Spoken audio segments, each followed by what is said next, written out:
गोवर्धन पूजा की कथा। दीपावली के अगले दिन गोवर्धन पूजा का त्योहार मनाया जाता है। इस दिन महिलाएं अपने घर में गोबर का पर्वत बनाकर उसकी पूजा करती हैं। इस दिन घरों में अन्नकूट की सब्जी बनाई जाती है और उसका भोग लगाया जाता है। गोवर्धन पूजा में कथा को पढ़ने का खास महत्व होता है। मान्यता है कि इस कथा को पढ़ने से आपके घर में कभी अन्न की कमी नहीं होती है। गोवर्धन पूजा की कथा। कार्तिक शुक्ल प्रतिपदा को गोवर्धन नाम का त्योहार मनाया जाता है।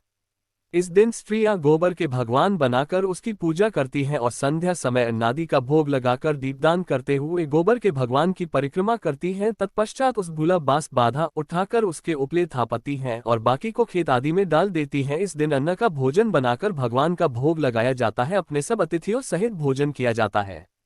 उत्तर भारत के राज्यों में इस दिन अन्नकूट पर्व भी मनाया जाता है। गोवर्धन पूजा की कथा। प्राचीन काल में दीपावली के दूसरे दिन भारत में और विशेषकर ब्रज मंडल में इंद्र की पूजा हुआ करती थी।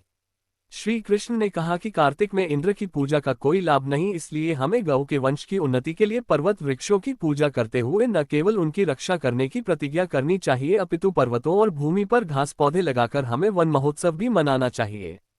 इसके सिवा हमें सदैव गोबर को ईश्वर के रूप में पूजा करते हुए उसे कदापि नहीं जलाना चाहिए। इसके अलावा खेतों में गोबर डालकर उस पर हल चलाते हुए अन्नौषधि उत्पन्न करनी चाहिए, क्योंकि ऐसा करने से ही हमारे सहित देश की उन्नति होगी। भगवान श्री कृष्ण के ऐसे उपदेश देने के पश्चात लोगों ने ज्यों ही पर्वत वन और गोबर की पूजा आरंभ की, त्यों ही इंद्र ने कुपित होकर 7 दिन की बरसात की झड़ी लगा दी। परंतु श्री कृष्ण ने गोवर्धन पर्वत को अपनी छोटी अंगुली पर उठाकर ब्रज को बचा लिया और इंद्र को लज्जित होने के पश्चात उनसे क्षमा याचना करनी पड़ी।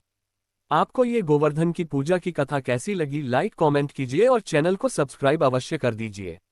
जय श्री राधे राधे कृष्णा।